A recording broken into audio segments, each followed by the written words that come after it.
आज भी जम्मू कश्मीर में 56 लोगों ने अपनी जान कोविड-19 के कारण गंवाई है।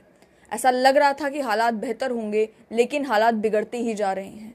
जो 56 डेथ्स हुई हैं, उनमें से भी 39 डेथ्स जम्मू डिवीजन से हुई हैं और 17 डेथ्स कश्मीर डिवीजन से हुई हैं। मोर देन डबल डेथ का टोल जो है वो जम्मू डिवीजन में आज के दिन में देखने को मिल रहा है। अगर नंबर ऑफ पॉजिटिव केसेस की बात की जाए तो क्योंकि आज टेस्टिंग कम हुई है, और मैं टेस्टिंग कम इसलिए बोल रही हूँ क्योंकि लगातार 49,000 के करीब टेस्ट हर 24 घंटों में किए जा रहे थे, लेकिन इस बार 36,822 टेस्ट जो है पिछले 24 घंटों में कंडक्ट किए गए, जिसका लगभग 10% जो है वो पॉजिटिविटी रेट है। 3,614 नए कोविड पॉजिटिव केसेस आए हैं। कोविड पॉजिटिव केसेस का नंबर कम देखकर ये मत सोचिएगा कि कोविड की सिचुएशन बेहतर होना शुरू हो गई है। 10% पॉजिटिविटी रेट अभी भी चल रहा है, यानी कि जितने टोटल नंबर ऑफ टेस्ट हो रहे हैं उनमें से 10% लोग जो हैं वो कोविड पॉजिटिव आ रहे हैं। नंबर ऑफ टेस्ट इस बार कम किए गए, इसके चलते जो है नंबर आपका केसेस का कम है, लेकिन जैसा कि डॉक्टर्स का कहना है कि इसका मतलब ये नहीं है कि इन्फेक्शन कम हो गया है। इसका मतलब ये है कि अंडर रिपोर्ट हो रहे हैं केसेस। अंडर रिपोर्ट इसलिए क्योंकि कई सारे लोग टेस्ट नहीं करवा रहे। बात करें अगर रिकवरीज की, क्योंकि रिकवरीज बताना भी बहुत जरूरी है, 2,855 लोग ठीक होकर अपने घर चले गए हैं, रिकवर कर चुके हैं। इनमें से 1,070 लोग जम्मू डिवीजन से थे और 1,785 लोग कश्मीर डिवीजन से थे, जो पहले कोविड पॉजिटिव थे लेकिन अब रिकवर करके घर जा चुके हैं। अगर आज बात की जाए डेथ्स की, तो 56 डेथ्स में से 23 लोगों ने अपनी जान जीएमसी जम्मू में गंवाई है। सुबह जब हमने आपके साथ फिगर शेयर किए तो उस समय तक गवर्नमेंट मेडिकल कॉलेज के हमारे सूत्रों का यह कहना था कि 14 मौतें ओवरनाइट हुई थी, लेकिन अब 23 लोगों ने अपनी जान जो है ओवरऑल कल से लेकर आज तक जीएमसी जम्मू में गंवाई है। उसके साथ साथ एक व्यक्ति ने अपनी जान एमसीएच विंग जीएमसी में, जो कि जीएमसी की ही एक विंग है, वहां पर अपनी जान गंवाई है। उसके अलावा दो लोगों ने अपनी जान जीएमसी रजौरी में गंवाई है। 2 लोगों की मौत जीएमसी कठुआ में हुई है। 3 लोगों की मौत सुपर स्पेशलिटी हॉस्पिटल जम्मू में हुई है। 2 लोगों ने अपनी जान डिस्ट्रिक्ट हॉस्पिटल उधमपुर में गंवाई है। एक व्यक्ति की मौत जो है मिलिट्री हॉस्पिटल सतवारी में हुई है। एक व्यक्ति की मौत सीएचसी कटरा में हुई है। 5 लोग वो थे जिन्होंने अपनी जान अपने घर पर गंवाई है। उसके अलावा 3 लोगों की मौत स्किम्स सौरा में हुई। 5 लोगों की मौत एसएमएचएस श्रीनगर में हुई। एक व्यक्ति की मौत सीडी हॉस्पिटल श्रीनगर में हुई। 3 लोगों ने अपनी जान स्किम्स जेवीसी बेमीना में गंवाई है। एक व्यक्ति की मौत डिस्ट्रिक्ट हॉस्पिटल पुलवामा में हुई है। एक व्यक्ति की मौत जीएमसी अनंतनाग में हुई है। एक व्यक्ति की मौत सीएचसी कुपवाड़ा में हुई है और एक व्यक्ति की मौत टीएच ब्रिजबेहरा में हुई है कश्मीर में। उसके अलावा अगर कोविड-19 के केसेस की बात की जाए तो जैसे कि मैंने कहा कि क्योंकि टेस्टिंग कम हुई है, इसके चलते जो है नंबर ऑफ केसेस कम आ रहे हैं। ये मैं इसलिए कह रही हूँ कि टेस्टिंग कम हुई है क्योंकि डेली बुलेटिन में ये भी बताया जाता है कि number of test per day कितने कंडक्ट किए जा रहे हैं, और डेली नियरली 49,000 टेस्ट जो हैं वो कंडक्ट किए जाते हैं, जिसके चलते लगभग 10% 4,000 से ऊपर ही नंबर ऑफ केसेस जो हैं वो लगातार आ रहे थे। आज की अगर बात की जाए, श्रीनगर में नंबर ऑफ केसेस जो हैं वो कम देखने को मिलेंगे। ये आंकड़ा रोज 1,000 से ऊपर जा रहा था। पिछले एक दिन में 900 तक पहुंचा था, लेकिन आज 700 केसेस जो हैं वो श्रीनगर से आए हैं, जिनमें से 7 ट्रैवलर्स हैं, 694 अन्य लोग हैं जो कोविड पॉजिटिव आए हैं। बारामूला में 163 केसेस आए हैं, 4 ट्रैवलर्स हैं। बड़गाम में 343 केसेस आए हैं, 4 ट्रैवलर्स हैं। पुलवामा में 135 केसेस आज के दिन में आए हैं, 2 उनमें से ट्रैवलर्स हैं।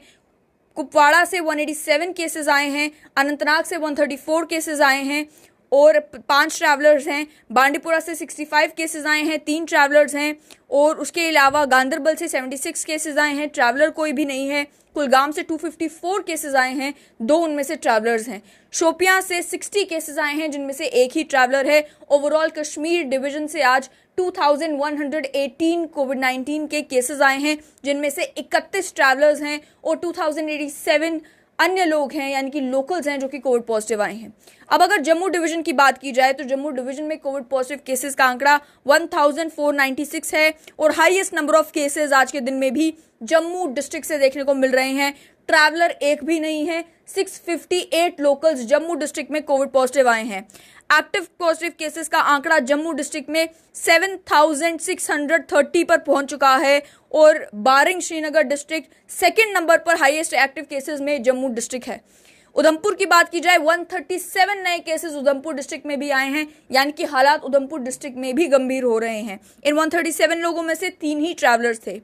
राजौरी की बात की जाए 170 केसेस आज भी राजौरी डिस्ट्रिक्ट में आए हैं। राजौरी डिस्ट्रिक्ट में भी लगातार केसेस का आंकड़ा बढ़ता जा रहा है। डोडा में 34 केसेस आए हैं, कठुआ में 146 केसेस आए हैं, 12 उनमें से ट्रैवलर्स हैं।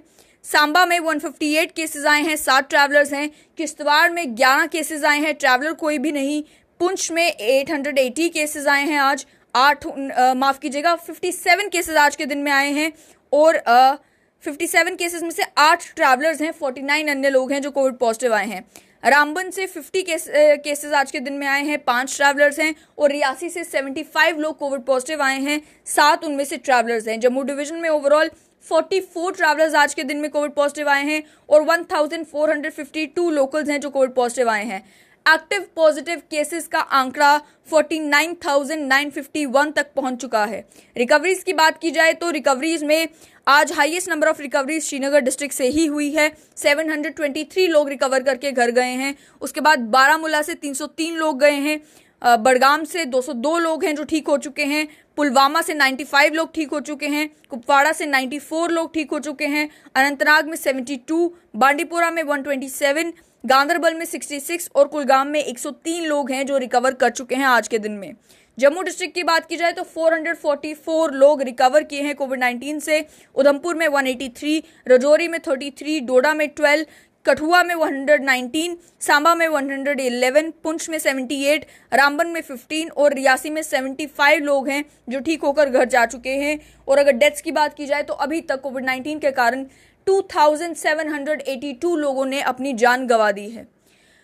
साथ ही में बात करें बेड कैपेसिटी की तो इस समय बेड कैपेसिटी दोबारा से जीएमसी जम्मू में बढ़ाई गई है। इस समय बताया जा रहा है कि 56 बेड्स जो हैं आइसोलेशन बेड्स जीएमसी जम्मू में वेकेंट है, लेकिन आइसोलेशन बेड एक भी वेकेंट नहीं है। सीडी हॉस्पिटल में 20 बेड्स जो हैं आइसोलेशन के वेकेंट है, आईसीयू में एक भी बेड वेकेंट नहीं है। गांधीनगर हॉस्पिटल में 84 बेड्स आपके आइसोलेशन के वेकेंट है, लेकिन आईसीयू में एक भी बेड वेकेंट नहीं है। गांधीनगर हॉस्पिटल के ओल्ड ब्लॉक में आइसोलेशन बेड कोई वेकेंट नहीं है, लेकिन 6 आईसीयू बेड्स वेकेंट है। सुपर स्पेशलिटी हॉस्पिटल में केवल 2 ही बेड्स आइसोलेशन के वेकेंट हैं और 5 बेड्स आईसीयू के वेकेंट हैं। एस्कॉम्स बत्रा में 42 बेड्स जो हैं आइसोलेशन के वेकेंट बताए जा रहे हैं और लेकिन आईसीयू में कोई भी बेड अवेलेबल नहीं है। उसके अलावा नारायणा हॉस्पिटल की बात अगर की जाए, नारायणा हॉस्पिटल में 4 ही बेड्स वेकेंट रह गए हैं आइसोलेशन बेड्स और आईसीयू में 2 बेड्स वेकेंट है इस टाइम पर। उसी तरीके से श्रीनगर की अगर बात की जाए तो एसएमएचएस हॉस्पिटल श्रीनगर में एक भी बेड जो है आइसोलेशन का वो वेकेंट नहीं है और एक भी बेड आईसीयू का भी वेकेंट नहीं है। स्किम्स हॉस्पिटल श्रीनगर में 3 बेड्स आइसोलेशन के वेकेंट है, आईसीयू बेड कोई अवेलेबल नहीं है। सीडी हॉस्पिटल श्रीनगर में 3 बेड्स आइसोलेशन के वेकेंट है और आईसीयू का कोई भी बेड अवेलेबल नहीं है। स्किम्स बेमीना में 35 बेड्स आइसोलेशन के वेकेंट हैं, आईसीयू का कोई भी बेड अवेलेबल नहीं है। जेएलएनएम हॉस्पिटल में 35 बेड्स, माफ कीजिएगा 61 बेड्स जो हैं आइसोलेशन के वो अवेलेबल हैं और 5 बेड्स आईसीयू के अवेलेबल हैं और बाकी बेड्स जो हैं वो फिल हो चुके हैं। साथ ही में अब अगर बात की जाए कि आखिर जितनी मौतें जीएमसी जम्मू में हो रही हैं, डॉक्टर्स क्या कह रहे हैं। गवर्नमेंट मेडिकल कॉलेज में हमारे सूत्रों का ये कहना है कि 20 high flow nasal cannula machines पड़ी हुई हैं गवर्नमेंट मेडिकल कॉलेज के पास, लेकिन उनका इस्तेमाल फिलहाल नहीं किया जा रहा क्योंकि ऑक्सीजन प्लांट जो है वो जीएमसी जम्मू में अभी बन रहा है। जब तक वो ऑक्सीजन प्लांट बनकर तैयार नहीं हो जाता तब तक इस high flow nasal cannula machines जो कि लगभग 20 के करीब पड़ी हैं उनका इस्तेमाल नहीं किया जा सकता। इन high flow nasal cannula machines के बारे में बताया यह गया है कि इसमें जो कैनुला है वो केवल पेशेंट के नाक में डाला जाता है, वो मुंह को कवर नहीं करता है और लगभग 30 से 45 लीटर पर मिनट ऑक्सीजन जो है वो इस high flow nasal cannula machine की डिमांड है। जबकि जो सिलेंडर्स हैं, ऑक्सीजन सिलेंडर्स मौजूद हैं, वो केवल 10 से 15 लीटर तक की डिमांड को फुलफिल कर सकते हैं। ये कहा गया कि इसी तरीके की मशीन स्किम्स में भी हैं कश्मीर में, लेकिन उनका इस्तेमाल किया जा रहा है क्योंकि वहाँ पे ऑक्सीजन प्लांट अवेलेबल है। लेकिन यहाँ पर अभी ऑक्सीजन प्लांट बन रहा है, जब वो प्लांट बनेगा उसके बाद इस्तेमाल किया जाएगा इन मशीन्स को पेशेंट को ट्रीट करने के लिए। लेकिन अभी ये 20 की 20 मशीन्स जो हैं वहाँ पर पड़ी हुई हैं, इन्हें इस्तेमाल नहीं किया जा सकता। और ये मशीन्स आज की नहीं बल्कि पिछले साल की पड़ी है। जहां तक बात है वार्ड्स की, आईसीयू वार्ड्स में और एचडीयू वार्ड्स में तो वेंटिलेटर्स अवेलेबल हैं, बाईपैप मशीन अवेलेबल हैं, लेकिन जहां तक बात है बाकी वार्ड्स की, जो अलग अलग वार्ड्स बनाए गए हैं जहां पर कोविड पेशेंट्स को रखा जा रहा है, उनके लिए ये कहा गया है कि बाईपैप की अगर जरूरत पड़ती है या वेंटिलेटर की जरूरत पड़ती है तो पेशेंट को जो है आईसीयू या एचडीयू ले जाना पड़ता है, क्योंकि वो बाईपैप मशीन्स जो हैं वो वार्ड्स के अंदर अवेलेबल नहीं है। पेशेंट की जब तक मूवमेंट करनी होती है, और लिफ्ट भी जीएमसी में फंक्शनल नहीं है जैसा कि आप लोग जानते हैं, तो उस मूवमेंट के समय में कई कैजुअलिटीज हो रही हैं, ये डॉक्टर्स हमें बता रहे हैं। उसके साथ साथ वेंटिलेटर्स का जहां तक ताल्लुक है, ये कहा गया है कि हर एक वार्ड में सेपरेट बेड्स जो हैं वो रखे जाते हैं बाईपैप मशीन्स के साथ और वेंटिलेटर्स के साथ, ताकि कोई पेशेंट अगर सीरियस हो जाए तो उसे वहां पर शिफ्ट किया जा सके, लेकिन फिलहाल वार्ड्स में ये पॉसिबिलिटी नहीं है। और ये कहा गया है कि जो वेंटिलेटर्स हैं उनकी जिस तरीके की ज़रूरत, जिस तरीके की डिमांड जो है पेशेंट्स को वार्ड्स में आ रही हैं, वो रिक्वायरमेंट पूरी नहीं की जा पा रही, क्योंकि वेंटिलेटर जो हैं उसे मूव नहीं आप कर सकते। वेंटिलेटर्स आपके केवल आईसीयू में, एचडीयू वार्ड्स में जो हैं वहां पर लगे हुए हैं, तो आपको पेशेंट को शिफ्ट करना पड़ता है और उतनी देर में कई पेशेंट जो हैं वो सर्वाइव नहीं कर पाते। यहीं डॉक्टर्स का ये भी कहना है कि सीएचसी मड, जहां पर पीएम केयर के तहत आए गए वेंटिलेटर्स को इंस्टॉल भी किया गया है, और वहीं सीएचसी चौकी चौरा में जो है वहां पर भी काम कर रहे कर्मचारियों का कहना है कि यहां पर पीएम केयर के तहत वेंटिलेटर आए थे, वेंटिलेटर्स को इंस्टॉल किया गया है, लेकिन इन दोनों सीएचसीज में कोविड पेशेंट्स एडमिट नहीं हो रहे।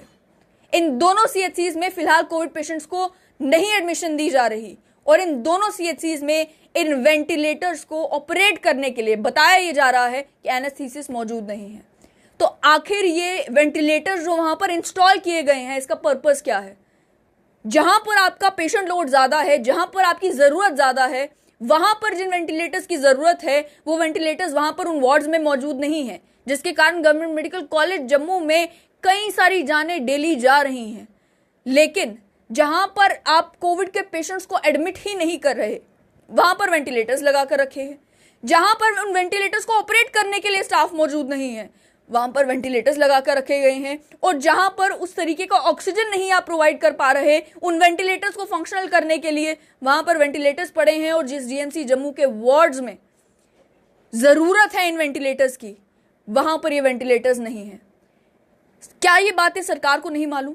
क्या सरकार नहीं जानती कि पीएम केयर के तहत जब वेंटिलेटर्स आए थे उनकी सबसे ज्यादा रिक्वायरमेंट कहां पड़ने वाली है? ये कहा गया है कि जो पेरिफेरीज में जितने भी कोविड के पेशेंट्स आ रहे हैं उन्हें उन्हीं हेल्थ केयर इंस्टीट्यूशंस में ट्रीट किया जाए, केवल इमरजेंसी के टाइम पर जो है उन्हें रेफर किया जाए जीएमसी जम्मू। लेकिन क्या इन पेरिफेरीज में सीरियस पेशेंट्स को ट्रीट किया जा रहा है?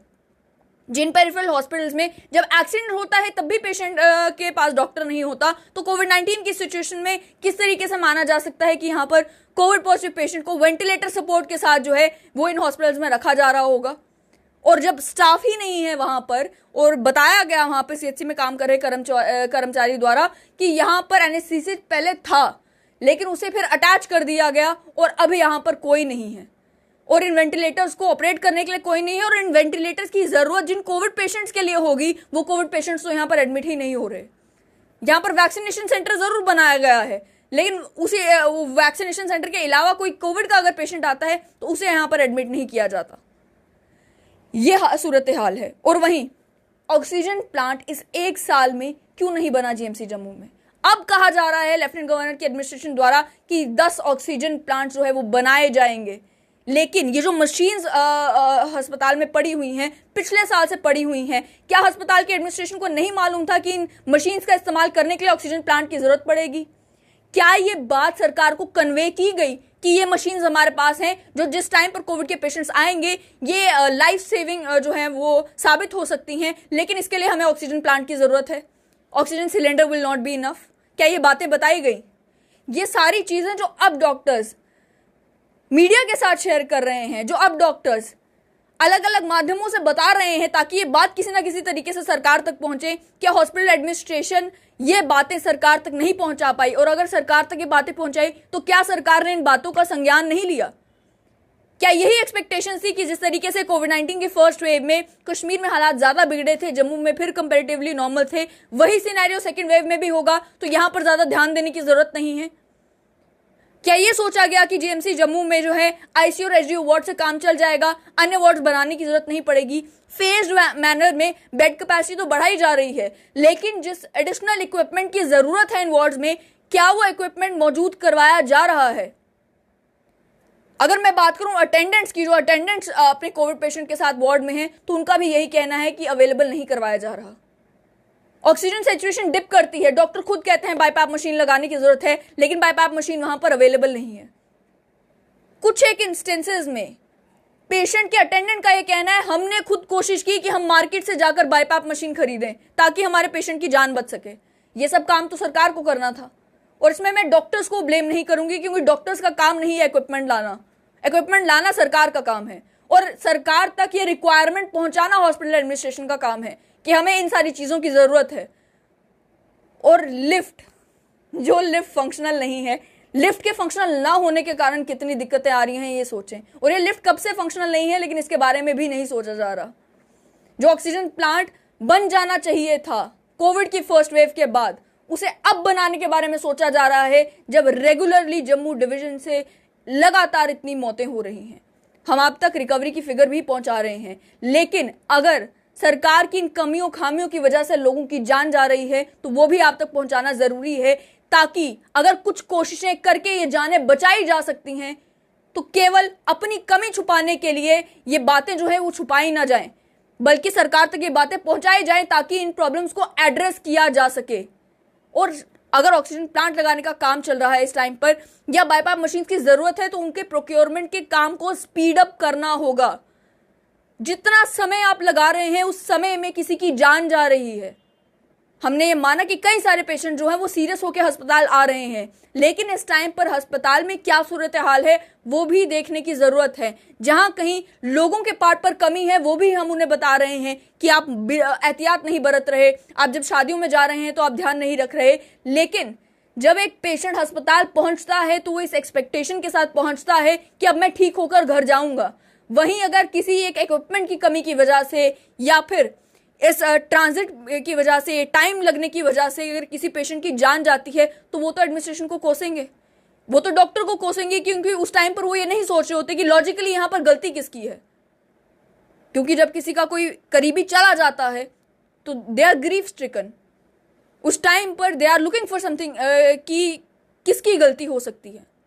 तो इस टाइम पर लोगों से यही गुजारिश कि इस कोविड-19 को सीरियसली लें।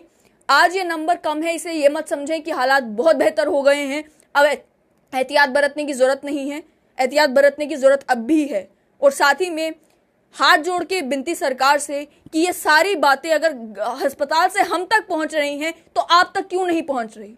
आप अगर दौरा करने के लिए जाते हैं अस्पताल में, तो ये सारी चीजें आपको क्यों नहीं बताई जा रही? इस बात की भी इस बात का भी संज्ञान लें, और ये समझें कि इस टाइम पर इस कोविड-19 की सिचुएशन में जितना जरूरी लॉकडाउन लगाना है, उतना जरूरी इन कमियों को रेक्टिफाई करना है, ताकि लोगों की जान बचाई जा सके। वरना ये लोग भी पूछेंगे कि हमने तो अपना काम कर दिया, हम तो घर बैठ गए, लेकिन जब हम अस्पताल पहुंचे, जिस तरह का हेल्थ केयर हमें मिलना चाहिए था, वो हमें क्यों नहीं मिला।